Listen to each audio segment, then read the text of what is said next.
What's up guys, Captain Blade J52 here, and today we're going to talk about something that could have a very negative impact on not just the gaming world, but on people outside of gaming as well, seeking help for legitimate mental and psychological issues.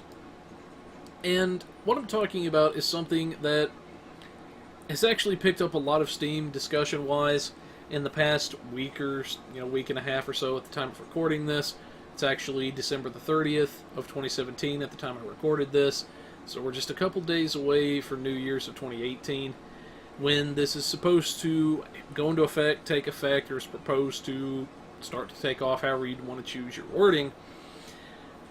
But there's actually been some scuttlebutt about this going as far back as July, August, around that time frame, maybe a little bit before that even.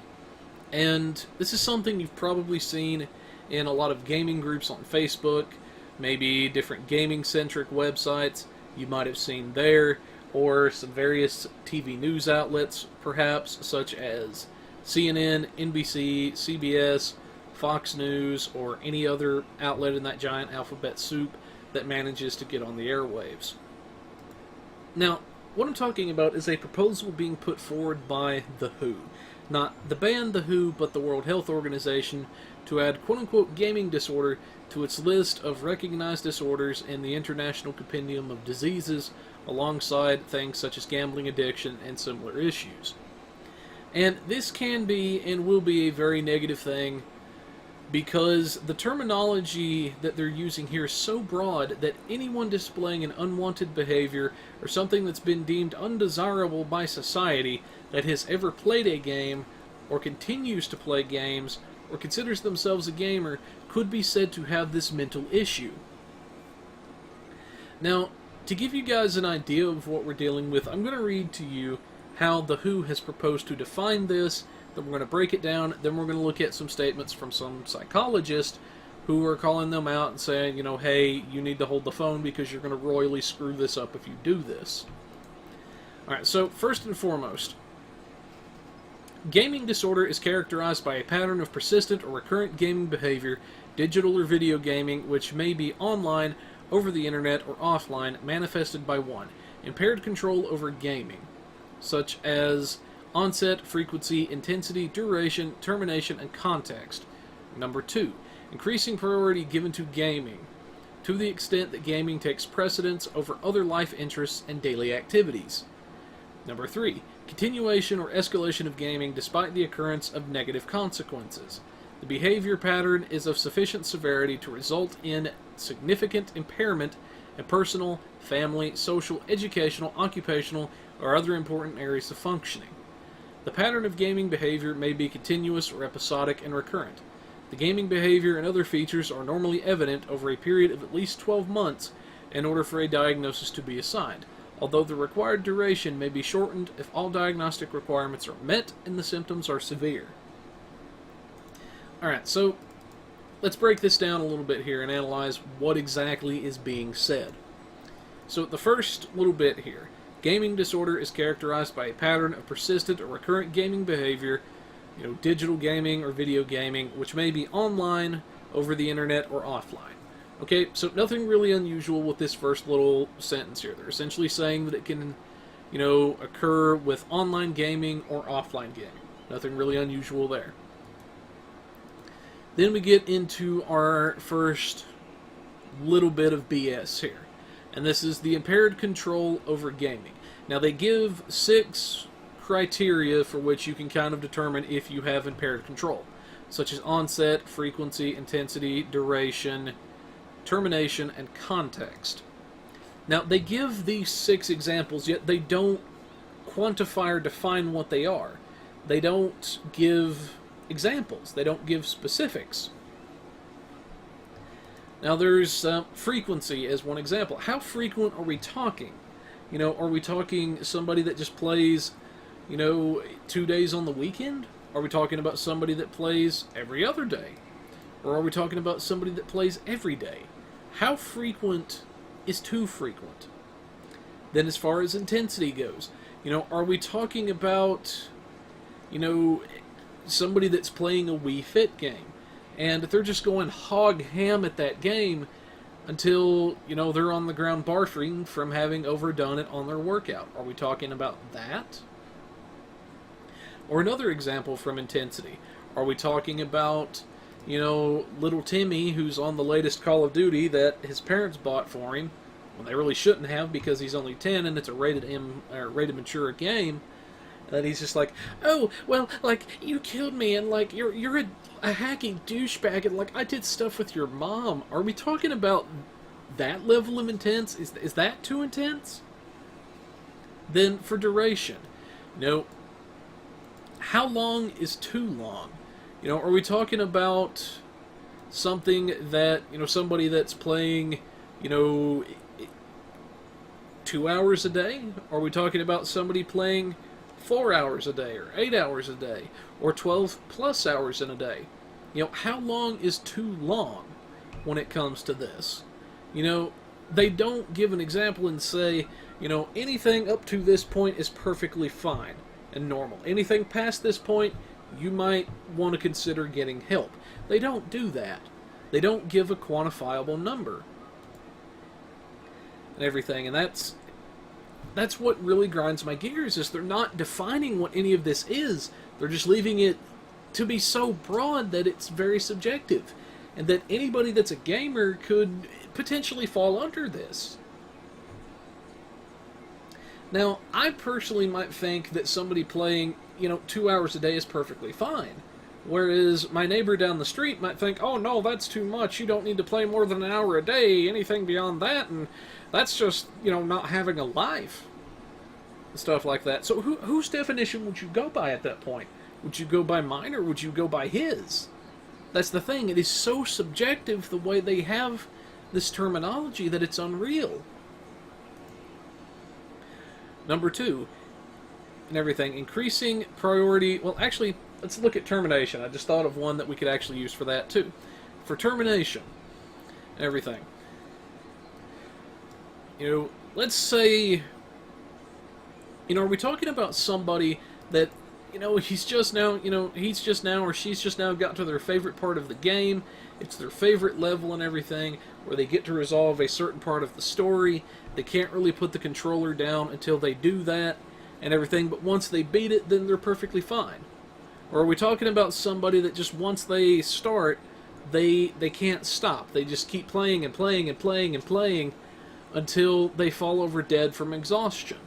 Now, if we're talking about somebody that falls over dead from exhaustion, or could potentially do that, yeah, we're talking about somebody that has a problem and needs help. But their problem at that point is not the games, but obsessive compulsiveness is one example. And another mental issue is at play than just quote-unquote gaming disorder. Then, on the flip side, are we talking about somebody that, here's another example of termination. By the logic they're using here, let's suppose that you have somebody that is reading a book. Everything. They've got a book that they really, really like. They've gotten to a chapter that resolves a lot of story elements and everything. They get to see how certain characters have turned out, that sort of stuff, and they just can't put it down until they finish that chapter. Now, what would be the difference between somebody reading that book and the person that wants to really beat that one level? There wouldn't be. But by the logic they're using here, the person that wants to beat the game level has a mental disorder, whereas the person reading the book doesn't. So the question I would ask here is, if we're going to call stuff like that a disorder because it's related with gaming, why are we not calling the book reader somebody that has a disorder either? Now, continuing on to number 2. Increasing priority given to gaming to the extent that gaming takes precedence over other life activity, or over other life interests and daily activities. Alright, so are we talking here about, somebody that is not meeting their... This is getting into the little shred of credibility they do have. Are we talking about somebody that is not meeting their obligations anymore? Are we talking about somebody that, as soon as they started gaming and everything, they started calling into work? They started missing, calling out from their job. missing day after day after day of work until the point that they've just about got fired? Are we talking about somebody that is no longer paying their bills and everything and just letting stuff, go? Letting their phone run out, letting their internet run out, letting their electricity run out, stuff like that, not paying their bills. Are we talking about somebody that's not meeting family obligations, such as their child is sick and needs to go to the doctor, but they won't take the child to the doctor because they're still gaming? Are we talking about people like that aren't meeting their obligations? Things like that? Because if we're talking about somebody like that, then yes, they have a problem. But their problem isn't the gaming, there's something else at play here, such as obsessive compulsiveness, which is already a known disorder. At which case, if they weren't obsessively compulsive over the video games, they would be obsessively compulsive over something else. I'm going to say that a few more times before this video is done, and whatnot. Feel free to agree with me, disagree with me on that if you want to. Thumbs it up, thumbs it down, I really don't care. But it's my channel, I'll say what I want to. But when it comes to this sort of thing, if we're talking about people that, are not meeting obligations, yes, that person has a problem. Now, on the flip side of that coin, as far as daily activities, are we talking about somebody that enjoys gaming more than they do household chores? Such as taking out the garbage, or washing the dishes, or washing clothes, things like that. I don't know anybody that enjoys doing household chores. I really don't.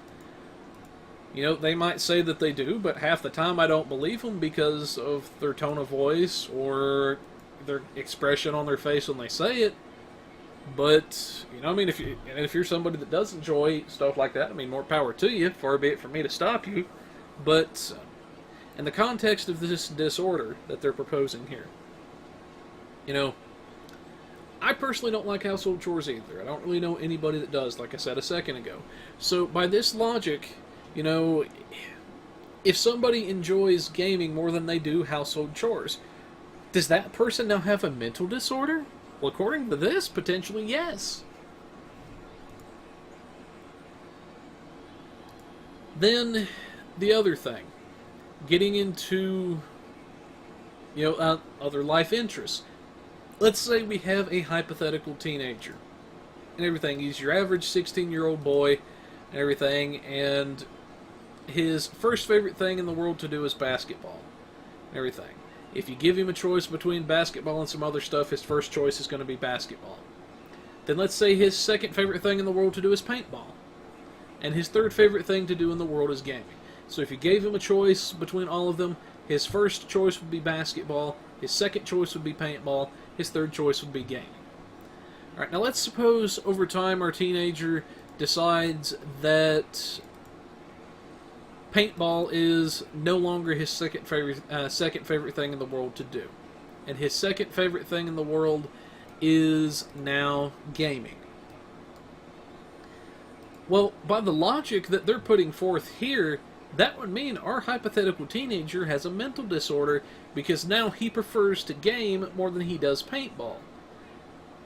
So it blames the inanimate object and not the user is essentially what I'm getting at with that. It tries to pin blame for the teenager not liking paintball as much anymore on the games, when it could just be that, maybe there's a certain guy or a certain person that comes to the paintball games that just makes it less enjoyable for him. Maybe the teenager's just gotten tired of, driving to and from the different fields. Maybe it's just too expensive for him and he doesn't enjoy it as much anymore. Or maybe he's just been doing it for a while and, he wants to do something else. By their logic, even if he has legitimate reasons like that, or he just up and decides he doesn't like it as much anymore, which is also a legitimate reason, by the logic they're putting forth here, because he dares to like video gaming more than he does paintball, he's got a mental disorder. Or God forbid if the poor kid decides that now gaming is his most favorite thing to do, and basketball is his second. Oh, God forbid he does that now. Because then, oh no, that's obviously a mental disorder. We can't have that because surely nobody enjoys gaming more than they do sports. It's just like, really? The logic that they're putting forth with stuff like that is akin to gatekeepers on the internet, gatekeepers of various fandoms and everything. And they say, oh, well, you're somebody that enjoys the prequel trilogy of Star Wars, so you've got to have some kind of mental sickness, mental disorder. Oh, you enjoy films 4, 5, and 6, and you think all the others are poo. You have a mental disorder. And it's just like, oh, you think that, you actually like The Force Awakens and The Last Jedi? What's wrong with you? You must have some kind of mental disorder. It's like, first off, who the heck died and made you the gatekeeper of what a real fan is and what a real fan isn't? Likewise, what gives these people the right to say, oh, because, well, he now suddenly says that he likes gaming more than he does paintball and basketball, he's got to have some kind of mental sickness. Who died and gave you that authority? Nobody. Now, as far as another one goes, when it comes to this stuff, what if the kid, let's say, as well, he decided that now, instead of basketball being his most favorite thing in the world, that now paintball is his most favorite thing, and basketball is his second. If now he said paintball is his first choice, basketball is his second, gaming is his third. By their logic, that's perfectly normal. But, oh no, if he dares say he likes gaming the most, no, that's a mental disorder and he needs help. Seriously? But, continuing on, and whatnot, continuation or escalation of gaming despite the occurrence of negative consequences. Okay, as far as escalation goes, now this is one point where they do have a slight bit of credibility here. Where they do have a slight bit of credibility and things like that, they can actually say, yeah, this is a problem. Now, if, say, our teenager and everything, let's say that he decides to stay up one night gaming, and he knows he's staying up longer than he should and whatnot, but he stays up anyway, and because of that, he only gets 4 hours of sleep before school the next morning, and he ends up failing a test. Well, if that teenager doesn't learn his lesson at that point, and he continues to play games, to the point that he's losing even more sleep, and he keeps failing tests, to the point now he's only getting 3 hours of sleep every night, and he keeps failing test after test after test, then yes, the teenager has a problem, and at that point he needs help.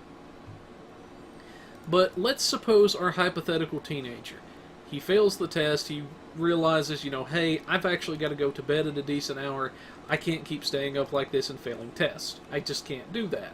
Well, let's suppose he does. He learns his lesson. He realizes he can't keep doing that. He can't keep failing tests like that.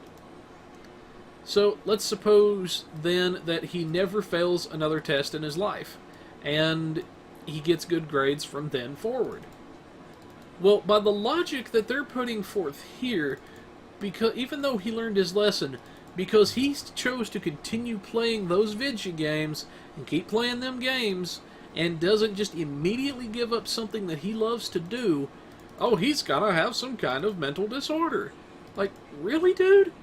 Again, who the heck died and gave you that authority to say that? So, the question I would pose at that point is, now, what's the difference? Let's say, on the flip side, our hypothetical teenager, he's playing basketball one day, the ball just doesn't dribble right as he's going down the court, he trips, he falls, he blows out his knee. Now, if he keeps trying to play on that blown out knee, then yeah, he's got a problem and he's going to hurt himself. But now, let's suppose as well that our hypothetical teenager and everything, he decides that, let's say playing paintball one day, that, he's running down the paintball field and everything, he's trying to get away from an opponent that's about to eliminate him from the game. While he's doing that, he trips, he falls, he breaks his ankle.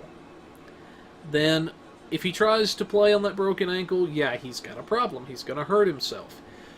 And he would need help at that point.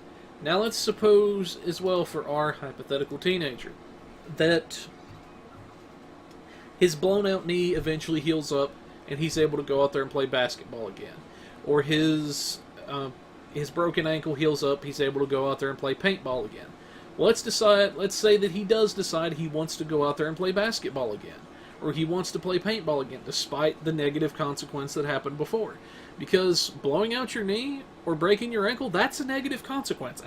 I don't think anybody's going to try to debate that. That is a very negative thing. But let's suppose that in those cases he did decide he wants to play basketball again. Or he does want to play paintball again. By the logic they're putting forth, that is perfectly normal for him to want to go out there and play the sports again. That's perfectly normal for him to want to paintball again or want to play basketball again. But if, heaven forbid, he learns his lesson and doesn't fail another test again, because he failed that one singular test in gaming, because he had that one singular negative consequence, and he didn't just immediately give up gaming for good, he now has a mental disorder. Like, really? Really? How boneheaded can you get? But my question would be this: what is the difference between our teenager failing that one test and then learning his lesson, never failing another test again, versus him healing up after that basketball injury and going back out there after that negative consequence and everything? Both him blowing out his knee in basketball and him failing that test in school are negative consequences and everything. One associated with gaming, one associated with the sports. Yet he chooses to go back out and play the sports, and that's considered normal. But he chooses to keep on gaming after failing that one test, and that's not normal. What's the difference? If one is considered a mental disorder but the other is not, that is a double standard, and that's hypocrisy. And why would him wanting to go back out there and play basketball again, why would that not be considered a mental disorder?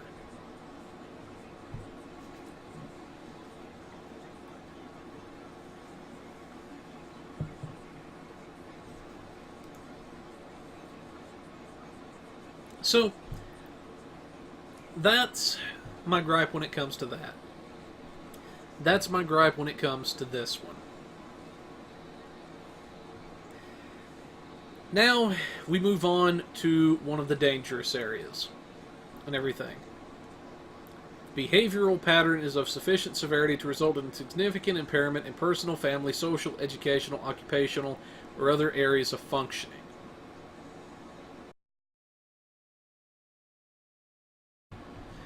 Alright, now continuing along with the sentence that we were about to dissect. The behavioral pattern is of sufficient severity to result in significant impairment in personal, family, social, educational, occupational, or other important areas of functioning. The pattern of gaming behavior may be continuous or episodic and recurrent. So we're going to address that too at the same time. Now essentially what this is getting at and everything. This suggests to me somebody's not meeting their obligations. And in that instance, I'm going to ask a question that I asked previously. Are we talking about somebody that, for example, they have a sick child and everything, and instead of taking this child to the doctor like they desperately need to do, instead they choose to keep on gaming because they feel like, taking that child to the doctor would take too much away from their game time? If it is something like that, if it's a case of that, then yes, that person has a very, very real problem at that point, and they need help.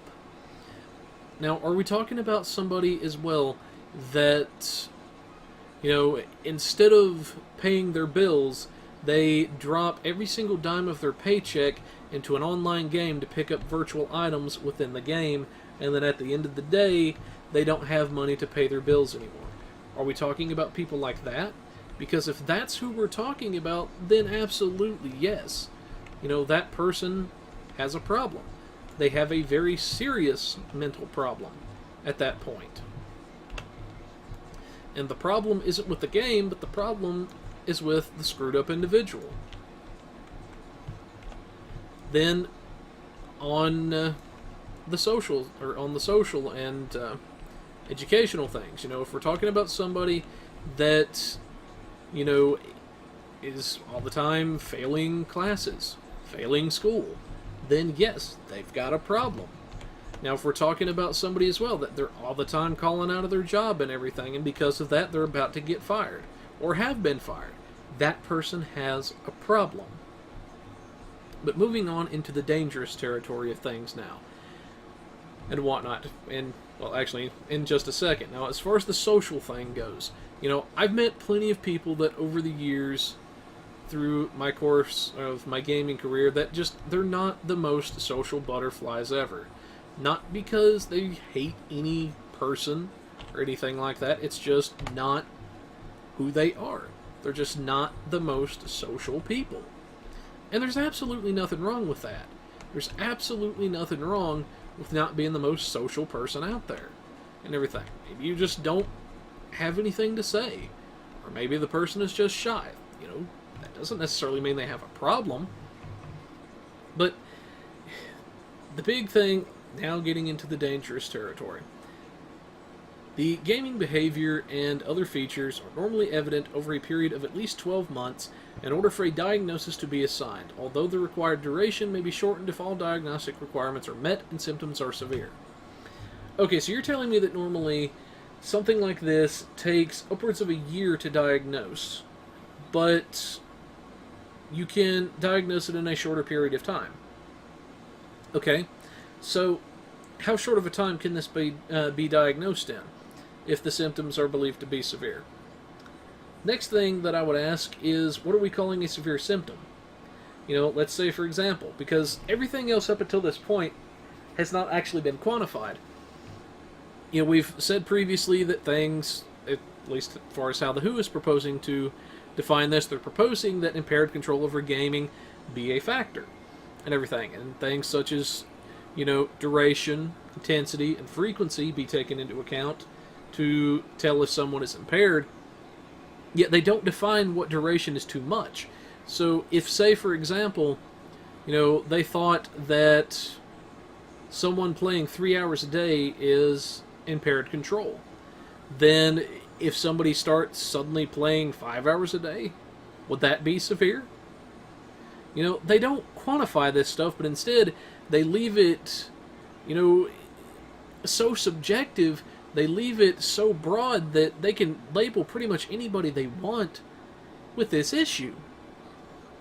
Now, Dr. Anthony M. Bean is a licensed clinical psychologist in Texas, and him and some of his friends earlier this year put out a paper in which, they call into question some of this stuff. They call into question, why now is this suddenly a thing? Why are people pushing for this all of a sudden? He calls into question the research behind it and the motives. He states, "We raise the potential that video game addiction is a quote-unquote thing for the psychiatric and medical community, less because empirical research has demonstrated a clear foundation, but rather because video game addiction is a quote-unquote thing in the general public's eye. That is to say, video game addiction offers the potential for grant funding, practice opportunities for members of professional societies, and political influence not offered by other potential behavioral addictions." Alright, so essentially what he is saying and accusing it of being is a crock of BS. He's essentially saying that the only reason this is even considered a thing at the moment is because the general public wants it to be. Because the general public thinks video game addiction is a thing, it has to exist. It has to be a thing. And otherwise it has no basis, is essentially what he is saying. So, that raises the big question. Why would they be doing this? Now, if something like this was to be recognized, if they were to start recognizing quote-unquote gaming disorder, then that would mean, logically, that there will be grant funding and experiments and research done to try to cure people of this. So there is money involved here. So is that the only motivation? Well, according to Dr. Vladimir Pozniak, probably butchered that dude's name. He is the he's the coordinator of the Management of Substance Abuse Department of Mental Health and Substance Abuse for the World Health Organization. And he states there was not any pressure from WHO member states to include gaming disorder, quote unquote, in the International Compendium of Diseases. And the decision was made based entirely on the available scientific evidence and experiences with such health conditions in different countries. Okay, so he's saying that they actually have evidence on this and stuff. Now, I'm actually going to go to my next little article area. Now, Dr. Bean and everything, we're going to look at some statements from him. And to give you an idea of why he calls it BS and why I have to agree with him is for a number of reasons. Now, on the scientific side of things, what he says, in the whole field of video game addiction and everything, the incidence ranges all the way from, or the incidences range all the way from 0.8% all the way up to 50% of the gaming population, depending on which study you look at. Alright guys, now to quantify those numbers and everything. The incidence ranges all the way from 0.8% all the way up to 50% of the gaming population, depending on which study you decide to look at. So essentially, what this is saying, what he's getting at, Dr. Bean, is that, let's say there's 100 million gamers in the world today. Now, obviously, I know there's a lot more than that, but I'm just using that number to keep the math simple in my head. Let's say there's 100 million gamers in the world today. It says the incidences range all the way from 0.8% all the way up to 50% of the gaming population, depending on which study you decide to look at.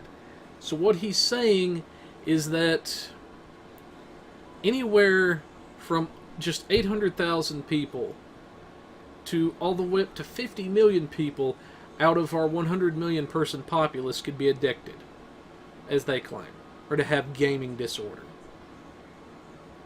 So what he's essentially saying in this instance is that it's bad science, and I have to agree.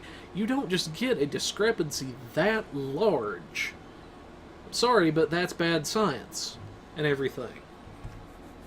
Now, I'm going to scroll down and everything off screen, and I'm going to and by the way, I'm going to post all this stuff so you guys can kind of see where I'm reading these statements from and all that stuff. But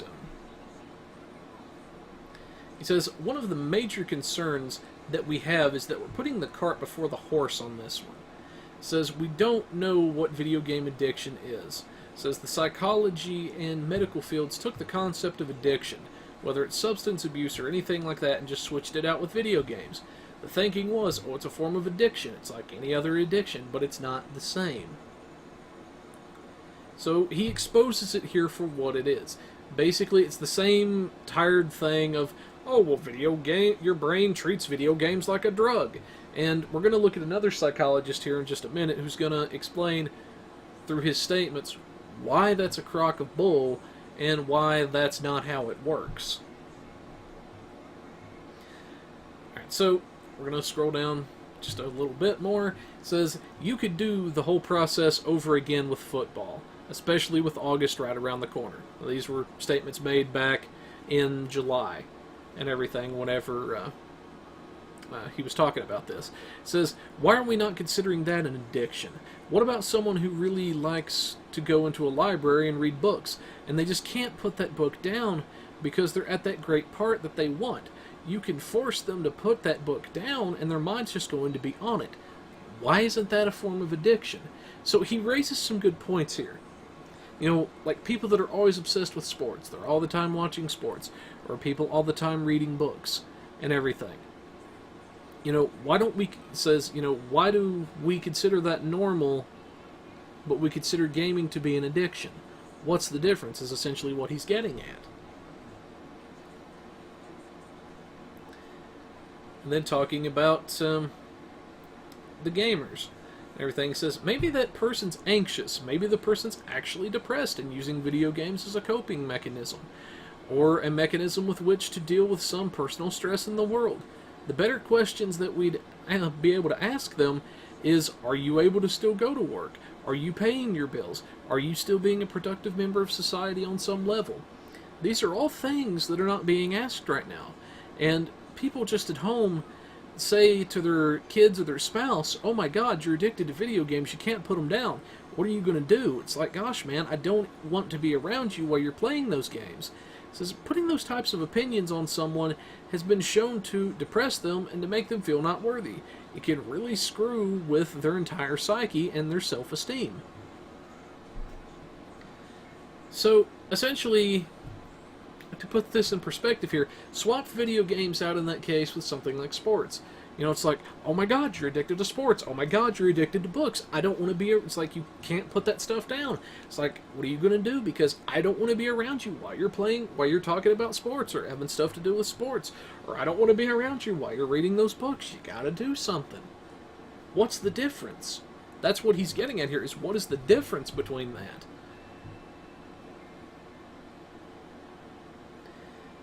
Then he goes on to talk about, or make another statement here. It says, if you Google video game addiction, there's camps here in the United States. He says, you'll see hundreds pop up. He says it's insane, and people will send their kids to these wilderness programs for the summer thinking, oh, they're going to cure my video game addiction. Oh my God. But they don't. It says, for one, they don't understand the idea of video game addiction. They don't understand that it's not really a thing. And so people are preying upon families on that context, and they're taking them out into the wilderness, and yeah, sure, they learn some skills in there, but once they're back in society, or back in the city, or back in their town, what do they do if they want to play some video games? There's no real basis for any of it. So essentially, he's saying it's quack science. It's malarkey, it's BS, it's bullcrap, whatever you want to call it, and everything. And he exposed it for what it was, is that they're trying to treat it like a drug and saying, oh, well, your brain treats it like a drug addiction, when in fact, that's not the case.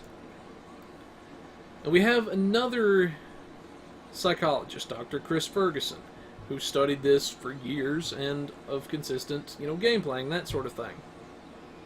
And he's basically saying the push to pathologize gaming is based off misguided comparisons to heroin or cocaine addiction.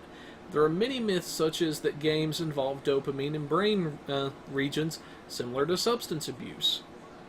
So he's saying that the idea you compare a video game to cocaine or something like that for certain people is a myth. It says, there's a kernel of truth to that, but only insofar as any pleasurable activity activates these regions. How gaming involves them is more similar to other fun activities like eating chocolate, having sex, getting a good grade, and not heroin or cocaine. So what he's essentially saying is that, as far as your brain's concerned, it's not like a drug, so it's not an addiction.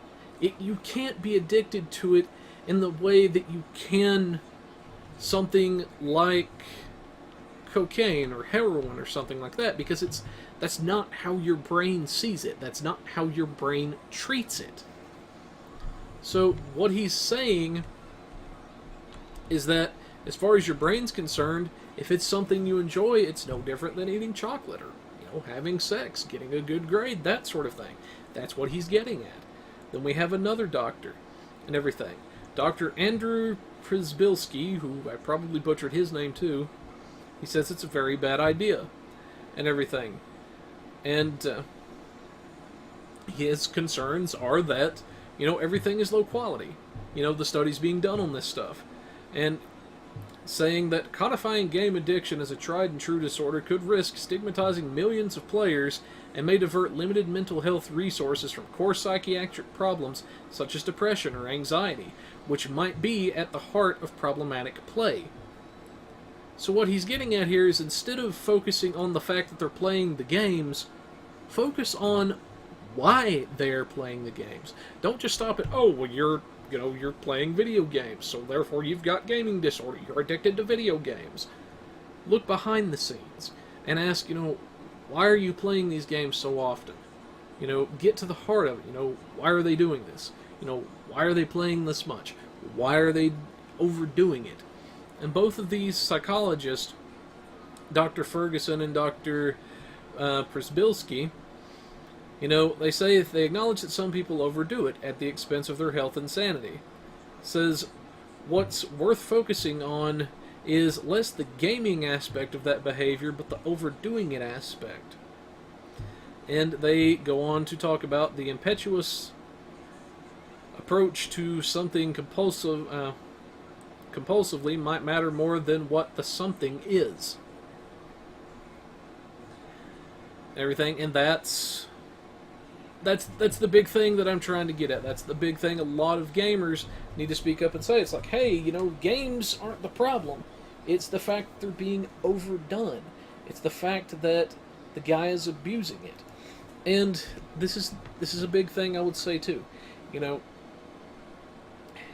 video games have no more power over you than what you give them. They can't make you go to town, drive to town and drop your entire paycheck on stuff. They can't do that. And everything. They're inanimate objects and everything. But a big thing is humanity always looks for a scapegoat for something. They want an easy way out, an easy something to blame when it comes to this sort of thing. They want to take the easy road. They want to have something they can point the finger at and say, oh yeah, well, yeah, it's this thing right here. That's the problem. This is what's wrong with all of these people. And you can't do that. You just can't do that. It's not that simple. Now, the big thing here that I've said, and this is what I was getting at, is that if somebody gets quote-unquote addicted to video games, the problem isn't the game. The problem is something else at play. Another psychological problem such as an addictive personality or obsessive-compulsive disorder. These are things that we know already exist. So, the big thing that I want to get at here. First, let's look at, what is addiction and everything. Which, according to Merriam-Webster, they try to say, the compulsive need for and use of a habit-forming substance, such as heroin, nicotine, or alcohol, and everything. But basically, it boils down to an obsessive, compulsive need for something, or for the use of something. So, that tells me right there, based off of that definition alone, that somebody has an obsessive-compulsive disorder. That tells me that something has happened to, in the case of drugs, cause a chemical dependency or something, and as such, try to cause an obsession over that due to that dependency and everything. And in the case of video games, that tells me that somebody has an obsessive-compulsive disorder. That tells me that it is not the game doing it, but it is something wrong with the person themselves. So, going over to the American Addiction Centers and everything, they say that there's no such thing as a generic addictive personality, but they do list some stuff, some traits of people that have a high risk of developing addiction and everything. And we're going to look at these because they get to the heart of what I'm talking about. They say, as one trait, you are related to others who have developed an addiction. That's one trait that puts you at a higher risk. Or if you're experiencing other mental disorders. If you are adventurous and risk-taking. If you are disconnected and cautious. If you are obsessive and compulsive. If you are apathetic or unable to self-regulate. Now, a couple of these on here I'm going to call, bullcrap and shenanigans on. And that's the ones that are related to people who have an addiction and everything. And that is for the fact that just because you are related to somebody does not mean you are going to be addicted to something. And then experiencing other mental health disorders and everything. This is the one that strikes close to home. This is the one that strikes close to home because I've seen people that have had disorders. They struggle with anxiety. They have PTSD or they're depressed or something like that. And they've struggled with these very real disorders. And because of that, sometimes they do play more games than they should. And they use the games as a coping mechanism. The games themselves are not the problem, it's the other problem that they're experiencing. Then the obsessive compulsive trait. Basically, this is somebody that, essentially they're saying that addiction sometimes has to do with a lack of impulse control. But this is not necessarily exclusive, but this is not exclusively the inability to resist impulses and everything. So basically, if somebody is obsessive compulsive, then they could get addicted to something, and I highly agree with that. To reiterate what I was saying just a second ago and everything, if somebody is diagnosed with something like quote-unquote gaming disorder, the way the WHO is choosing to define it now, that tells me that there is something else at play that we've not yet gotten to. That is telling me that there is something else going on behind the scenes that we have yet to get to. And that could be somebody that has an addictive personality or something along those lines. Maybe they have obsessive compulsive disorder, or they have depression, or anxiety, or PTSD. And that the gaming is just an outlet for them to deal with that, to deal with whatever psychological issue that they have, or some kind of stress or something that's going on. And this is why a lot of these psychologists, like Dr. Bean, like Dr. Przybylski, who I probably just butchered his name again, and Dr. Ferguson, and people like that are speaking out about this, because the way it is defined right now, the way it is defined right now by the WHO, it is so broad and encompassing that literally any gamer just about it, with how vague they've chosen to define everything, could potentially be said to have this disorder, could potentially be said to have this issue. And, a diagnosis like that is going to dilute things. It's going to cause a lot of false diagnosis the way they have it now. And it hits close to home for me because, I have family and friends that have struggled with PTSD, with anxiety and depression, that have struggled with drug addiction or alcohol addiction. And thank God most of them have come out on the other side and been able to beat it. But, I don't want to have to read about, somebody I care about in this world being falsely diagnosed with something like gaming disorder, only to find out later that they had depression or anxiety or something along those lines that went untreated, and because of that, they either took their own life or they suffered needlessly because of a false diagnosis. And I don't want to have to think about that. I don't want to have to read about that. And I guarantee nobody else under the sound of my voice does either. Nobody wants to see anybody just suffer needlessly. Nobody wants to see somebody you care about just suffer needlessly because of a bad diagnosis, yet that's exactly what can happen and will happen. I guarantee you, if this gets passed the way it is, if this gets put on the books and everything and recognized the way it is now. And, like I may have already said, that's why these psychologists like Dr. Bean and Przybylski, and probably killed his name, by the way, again, and Dr. Ferguson, that's why they're speaking out on this stuff, is they see it for what it is. They recognize it for being based on the faulty, phony science that it is. And they've shown exactly what it's all about. It's basically, just like he says in his paper, it offers the potential for grant funding. It offers the potential for practice opportunities for the doctors that would have to treat it. It offers political influence and possible political power for people that would run using that as part of their platform. And I could see it now, actually. Some politician gets up there and is like, oh, if you vote for me, I'll outlaw these violent video games that these kids are getting hooked on and that's causing so much harm to society. I'll outlaw them. And if you just vote for me, I'll make sure that they're cured of this too. And stuff like that. And I could see that happening already. And the thing that pisses me off the most about this is it basically ostracizes all gamers. It attempts to stigmatize all gamers because it's apparently something they've deemed unwanted by society and everything. Yet the question that I have is this, and this is something that, these psychologists have the same question too.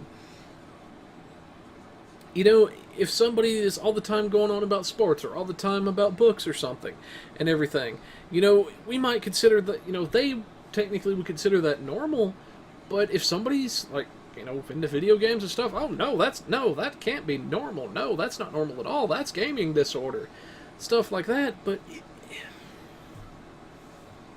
it drives me up the freaking wall because it's bogus. It's based on bogus science where they've tried to swap in, gaming for substance abuse, stuff like that, and it just doesn't work like that.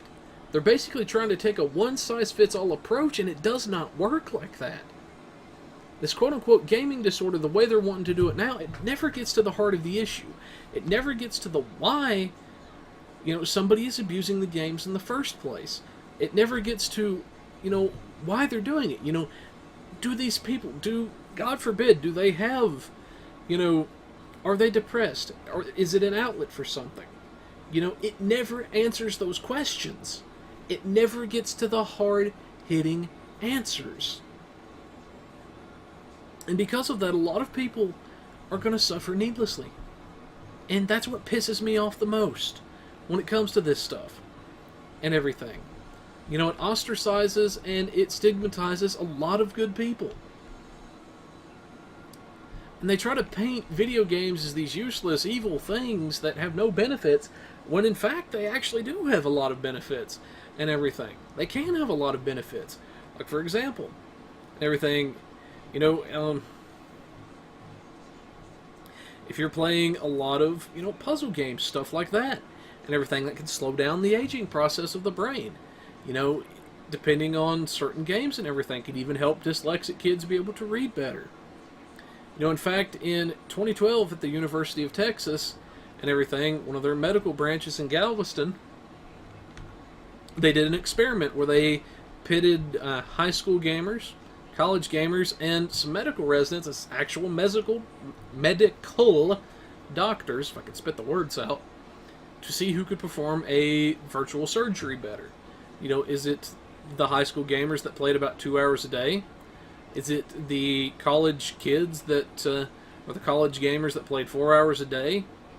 Or are we talking about the actual doctors, who you would think would perform the best, but actually no. It was actually the high school kids that did the best. And to further that study, they also found that the doctors that actually did occasionally play games and stuff, for about 3 hours a week, saw a 37% fewer mistakes during some of their surgeries. That's a big deal and everything, because it allows them to be more precise. Then video games can be a pain reliever in some cases. If, say, you've just had a surgery or you're in a lot of pain from something, maybe you've broken a bone or something and everything, you're in a lot of pain, you don't really want to take a pill or something, or you don't have anything to take, then maybe fire up one of your games or something, and it will allow you to take your mind off of that pain, make it a lot less than what it is now.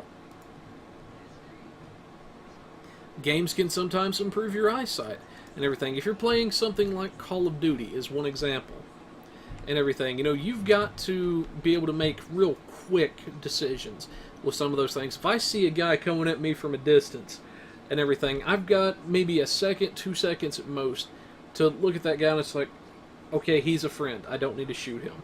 Oh, that's a bad guy, I need to shoot him. You've got to make split-second decisions in some of these cases. And because of that, you can also have quicker reflexes and everything. You can react a lot quicker because you've got to make these split-second decisions.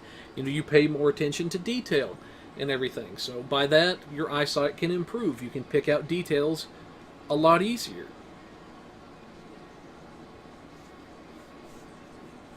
And, for example, like, say, I'm looking out into a field of green. I know there's a sniper out there, so I'm trying to look and see for differences in the color shading.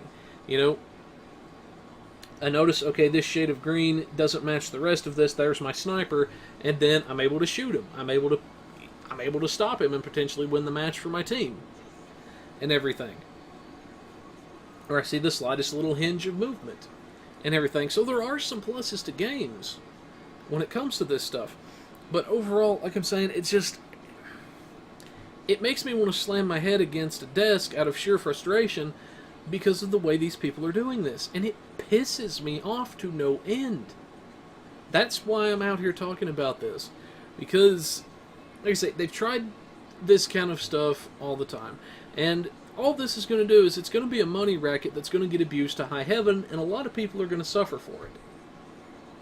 You know, if we're really going to sit down and we're going to try to recognize something like this, we need to have a real discussion based on real science, and that's not what we have. All we have is them trying to substitute in, substance abuse science when, they've shown that the brain doesn't react the same to games. It doesn't react the same way to games as it does heroin and cocaine. It just doesn't do it.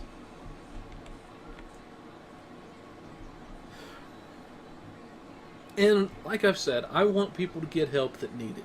I really do. But I want to make sure they're getting the right help. And another thing, and some people may say this is a far stretch, and I hope it is, but history has shown time and again that anytime a government thinks it can get away with something, it will. And everything. And this is tantamount to them trying to set stuff up for a digital book burning, is what I see this being. If they're allowed to ban the quote-unquote addictive games and all this kind of stuff and whatnot.